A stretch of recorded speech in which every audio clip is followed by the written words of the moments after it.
Hampir setiap 100 meter, 200 meter itu ada musola masjid. Bunyikan toa sehari 5 kali, gong dalam waktu yang bersamaan. Kita ini terganggu nggak?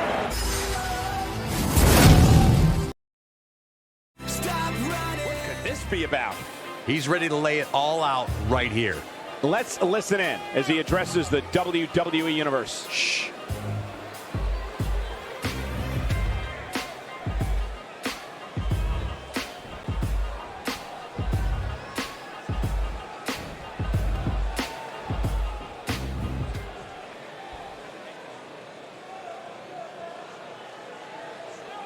Aturan azan sekarang. Oh iya, itu kemarin kita sudah terbitkan surat edaran pengaturan. Kita tidak melarang masjid, musola menggunakan toa, tidak. Silahkan, karena kita tahu itu bagian dari syiar agama Islam, ya. Tetapi ini harus diatur tentu saja.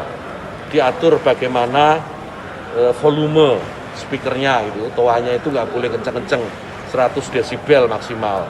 Diatur bagaimana kapan mereka bisa mulai menggunakan speaker itu sebelum adzan dan setelah adzan, bagaimana menggunakan speaker di dalam dan seterusnya.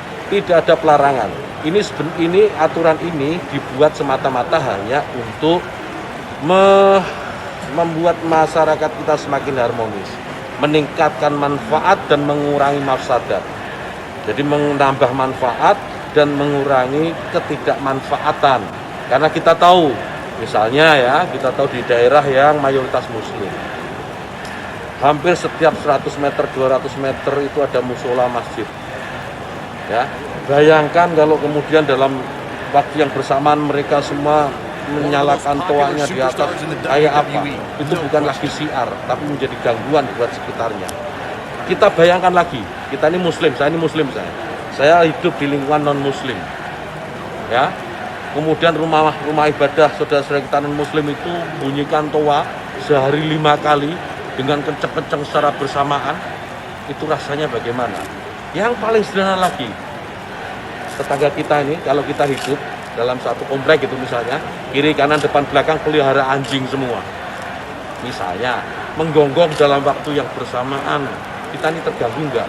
Artinya apa? Bahwa suara-suara ini, apapun suara itu ya, ini harus kita atur supaya tidak menjadi gangguan.